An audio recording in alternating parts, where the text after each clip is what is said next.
उदारता का जन्म कैसे होता है? हमारे पास जो कुछ भी है सदैव साथ नहीं रहने वाला।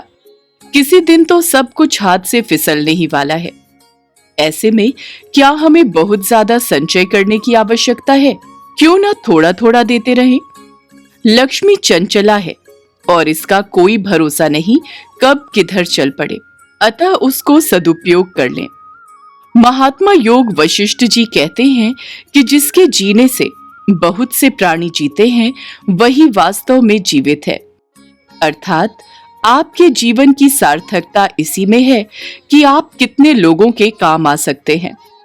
वस्तुतः उदारता का जन्म तिजोरी से नहीं अपितु हृदय से होता है। सांसारिक दृष्टि से जो दिया जाता है उससे मनुष्य रिक्त हो जाता है। वास्तव में सत्य दृष्टि में जो बांट दिया जाता है वही शेष बचता है और उसी के हम मालिक बनते हैं। जो इस रहस्य को जानते हैं वे मुक्त हाथों से जरूरतमंदों को देते हैं।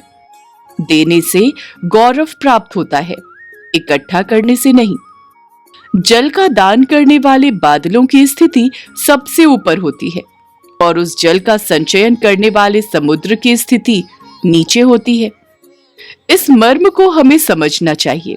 दान में पदार्थ का महत्व नहीं होता, महत्व होता है समय का और मुख्यता होती है भावों की। कृपण कुछ दे नहीं सकता क्योंकि उसका चित्त कठोर होता है।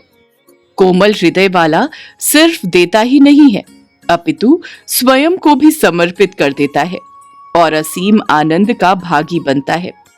जो शुभ भावों से दिया जाता है वह हमारे पुण्य के खाते में सुरक्षित हो जाता है और दुख के समय में हमारा रक्षक बनता है। यह कहना गलत नहीं होगा कि जो हम लुटाते हैं यहीं पर लौट कर आता है। यह बात केवल धन के संबंध में ही लागू नहीं होती बल्कि आदर और सम्मान पर भी उतनी ही सटीक बैठती है। हम जितना आदर और सम्मान देते हैं उतना ही हमें वापस मिलता है।